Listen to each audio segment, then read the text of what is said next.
Topic, something I'm sure the young MD students and our SRs, and I think all the young people are, they are gearing up for all the Chat GPT, Perplexity, Copilot. Yes, it's a very exciting time for medicine, and I would say I'm not that old, I'm not that young, I'm still learning. And it was and thank you, Dr. Rakesh, for giving me this talk. In fact, I'm hoping that in the next few years, all of us would be working on AI-driven diagnosis, prediction modules, and a lot of other things. So an exciting time for us, right? A picture's worth 1,000 words. You can see on the one side, we have a lot of a group of doctors, the professor, the associate professors, the students, everyone's there putting their brains together. While on the other side, there is one humanoid, android, whatever you want to call it, chatbot. Yes, it is the future. Whether we like it or we don't, we obviously don't want to get replaced. But we will not get replaced if we use artificial intelligence or augmented intelligence or whatever you want to call it judiciously. So artificial intelligence, what exactly is artificial intelligence? Well, there's nothing artificial about it. Right, so what is AI? Oh, sorry. So what is AI? AI is what you teach the computer. Right now, a lot of AI, the chatbots, everything, the chat GPT, they are basically large language models. What are they learning from? Like if you ask, what is the treatment of pneumonia?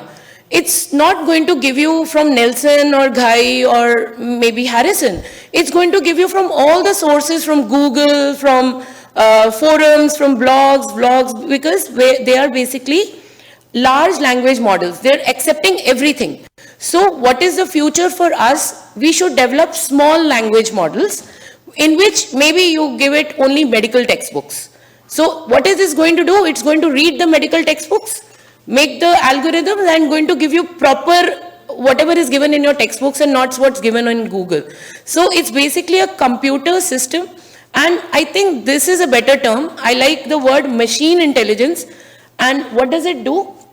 It extracts information from the environment, whether it's a PDF, whether PDF of the book, whether images, whether a textual context, whatever. It'll take all the data and then it'll give some output. And output would depend upon, and it mimics our intelligence. Like, we see first patient of KD, we realize, oh, we missed this. We see the second one, we missed lesser. Then we keep doing more and more patients and we become more expert. So that is what AI is also doing. AI is also learning with each question that you ask. In fact, I'm sure a lot of people have used ChatGPT on their rounds, right? So you keep refining. Okay, give me references from the PubMed. Give me references from Google Scholar. And believe me, it'll keep refining, it'll keep refining, and it's an amazing technology. So a brief history, it's not that new. In 1950s, the term artificial intelligence was coined.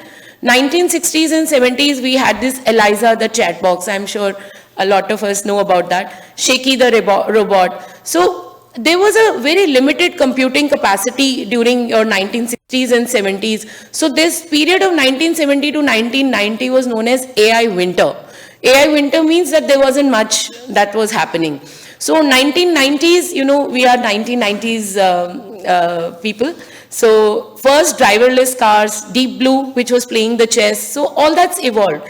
Now 2000 onwards, we had these social robots, Kismet, the Sophia, the NASA rovers, Alexa, Siri. So what is happening now, that there is a neural network. That is, they start learning, they start behaving like humans. They are becoming humanoid. And I think ma'am was just talking about deep learning. So these are few of the technologies that are coming up. And AI surge, of course, has been from 2020 onwards. And COVID has really, I think, launched it into its, sorry, I think I'm not.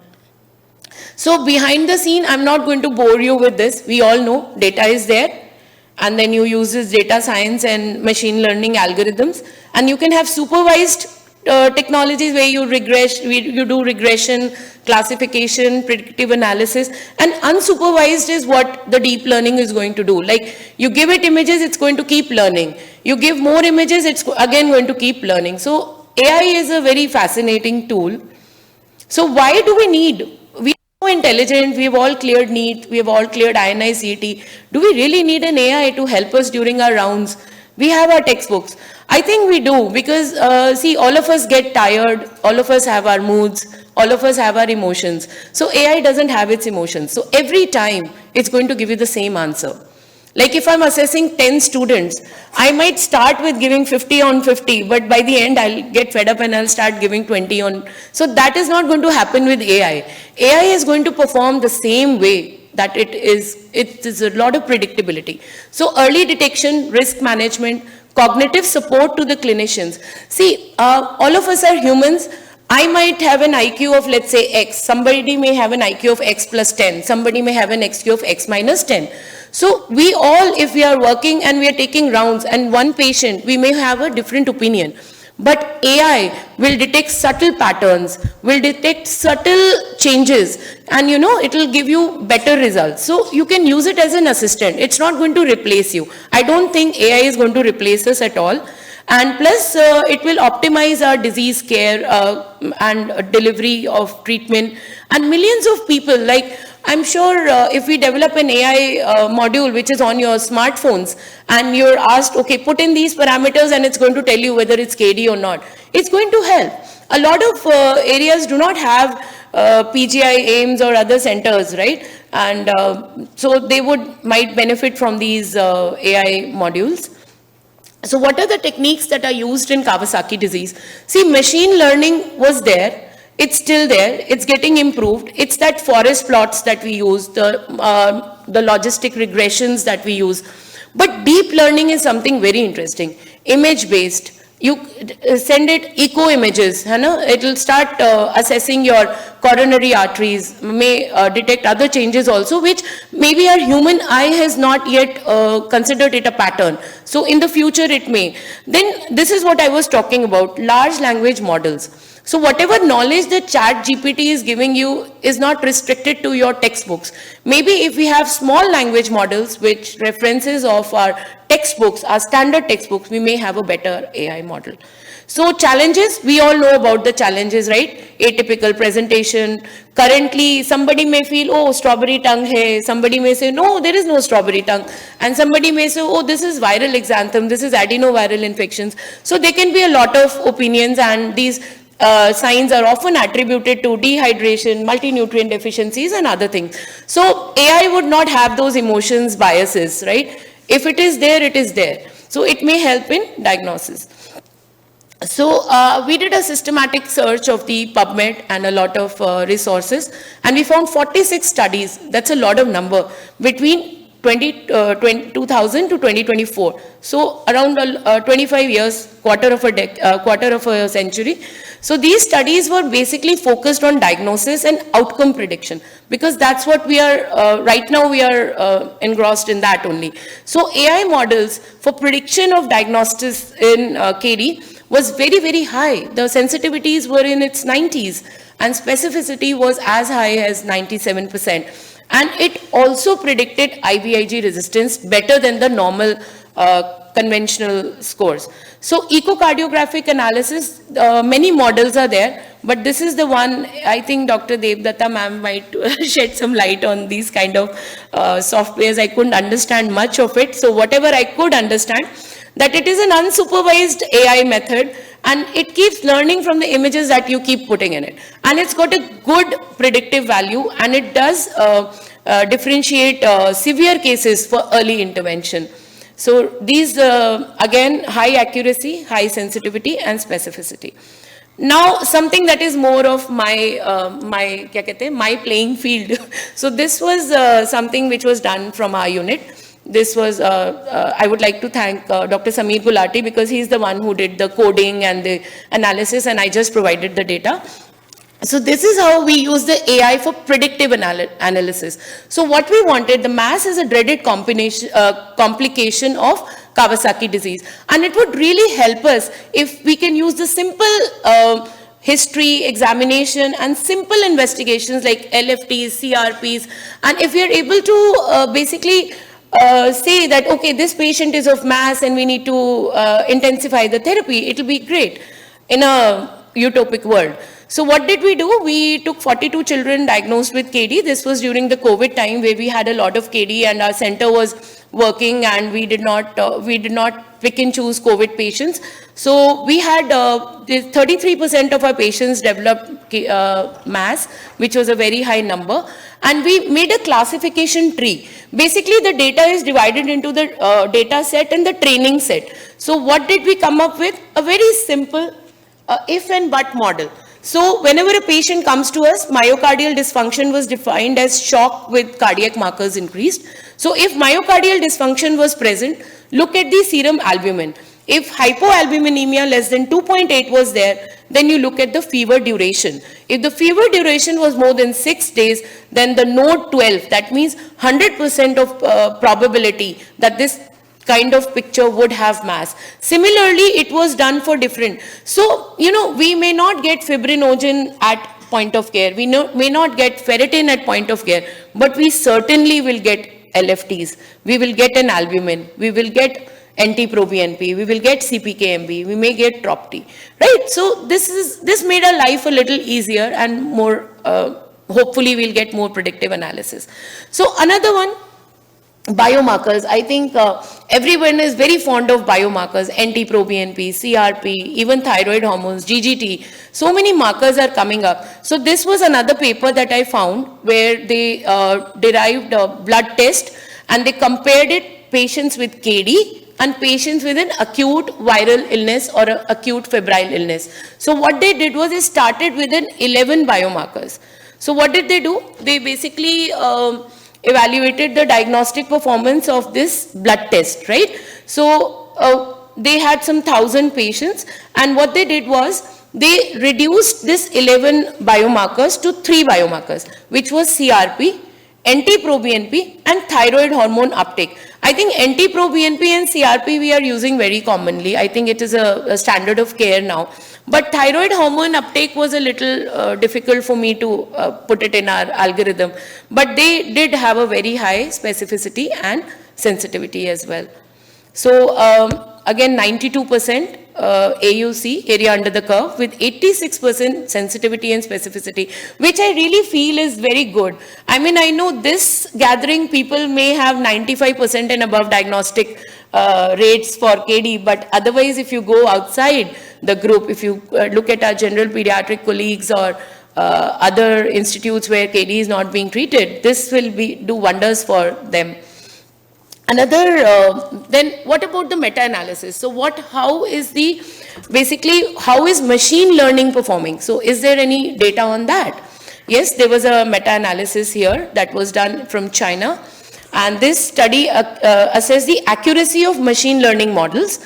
And what did they do? They basically assessed these models to differentiate KD from other acute febrile illnesses. And this is what is our dilemma at most of the times. Basically 20 studies with 10,000 participants. And they said that there was concordance, that is KD actual and what the machine learning predicted of as high as 89%. I think this is a very, very promising result, and sensitivity of more than 90% and specificity of more than 80%. And so another study was where coronary artery lesion prediction had also had a very good pooled concordance of around 78%. I think we are getting there with AI.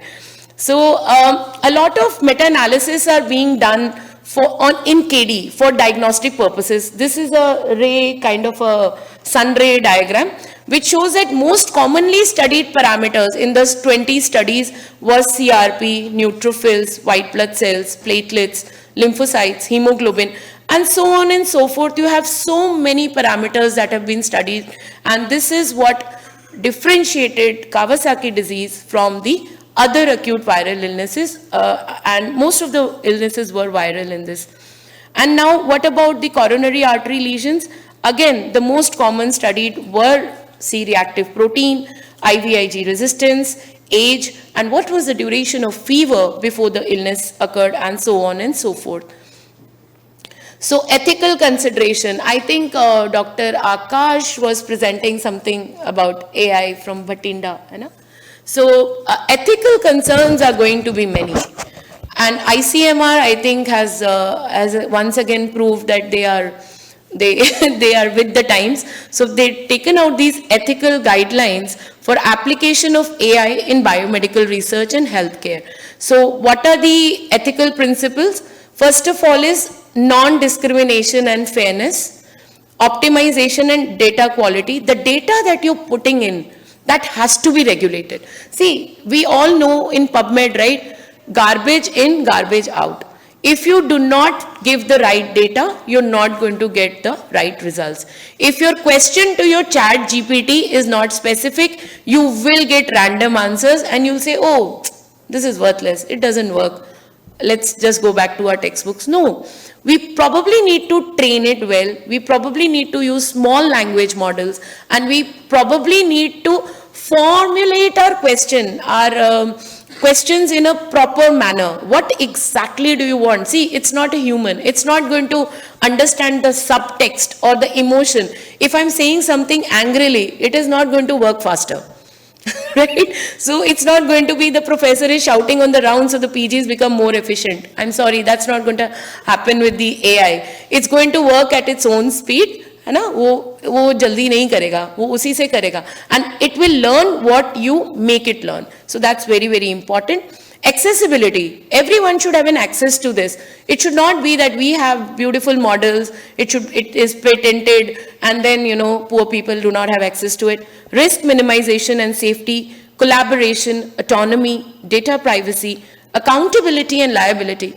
If you treated a patient based on AI, so if in medical legal case, do they sue you or do they sue the AI? So that's going to be another dilemma. So trustworthiness, data security, and all that, you know, I think as we keep making these models, so these are ethical checklists that I think you can go through the document. And artificial intelligence in cardiology is being used in a big way. And even there are many other fields which I did not do much of a research. So what are the challenges? The challenges, like I think I've gone through it: incomplete data, bias, black box nature, lack of transparency, overfitting, you're trying to fit in your diagnosis, limited standardization, integration with existing system. There might not be acceptability. See, young generation may be very happy accepting technology, right? The older ones may not so much. Middle ones, maybe, I don't know, with time. So future ahead, enhanced diagnostics, personalized medicine, drug discovery and development. I think Dr. Akash went through this, so I'm not going to go ahead. So doctors not using AI, this is Atul Gawande, a renowned American surgeon writer. He has said that doctors not using AI may end up getting replaced. I think it's I don't think that's true, but I certainly believe that a doctor with an appropriate AI, with knowing the limitations of AI and not letting go of our own human intelligence, we combining with the artificial intelligence, we will become much greater than what an average doctor would. Thank you very much. Thank you, ma'am, for the suggested talk. And so basically, artificial intelligence is coming in a big way, and possibly it's a holy grail of this century, because we have to learn how to use this and where to use this. So in interest of time, I will take one question or comment.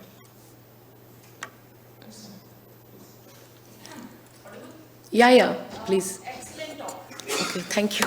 Just I want to make only 2 comments. One is that age has nothing to do with the curiosity.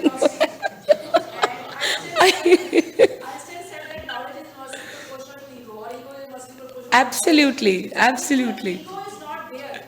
I mean, I'm 58 and Oh my. I was the first one in the department to start AI, and recently I had an induction course with the new joinees, and I taught them about AI. And Wow. nobody had heard of ChatGPT Amazing, ma'am. I think a big hand for ma'am. Amazing, yes. My father is 83 years old. He does all the Aadhaar card for parents and kaise karna hai, he do that job. He's that Wow. excited. So excitement, curiosity, Yes. that should keep you. That is one thing which keeps you alive. Yes. Human is not growing; is the human who's dying. Absolutely, ma'am. Unless we Absolutely. grow daily and learn daily, we are actually going towards our grave earlier. Absolutely. So I think that is one comment I want to make. Second idea, that is very, very important comment. The insecurity that it will replace. Yes. It won't. Technicians, we are safe. Physicians are safe. Yes. Doctors are safe. Only people who might be replaced are radiologists, dermatologists, pathologists. Okay. I agree with that. They are the best. Yes, You don't ma'am. need to have history, I'm a college, I correlate clinically, I meet personally. You have seen 1,000 cases of one disease, and one slide comes, you will say, I don't need any history, this is diagnosis. Absolutely, ma'am. AI is like super PGI 10x, because that has gone through all the textbooks. the Yes, basic ma'am. work. Absolutely. So we cannot replace AI, but doctors without knowing AI will be replaced. Absolutely, ma'am. We need to embrace this technology. The statement at the end is that doctor with AI is going to replace doctor without AI. Absolutely. So when we kill our egos and start learning AI. Start learning. Yes, ma'am. Thank you so much. Thank you, ma'am. Thank you. Thank you, everyone.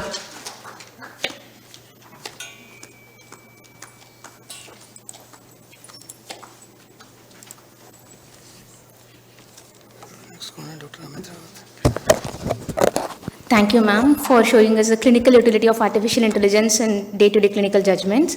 What more AI holds for us in the future? So, to chair the next session, we invite Dr. Priyankar Pal. He's the professor and head of the Department Pediatrics and unit head of Pediatric Rheumatology at the Institute of Child Health in Kolkata. Doctor Jini Sachdev speaker कौन है doctor Sachdev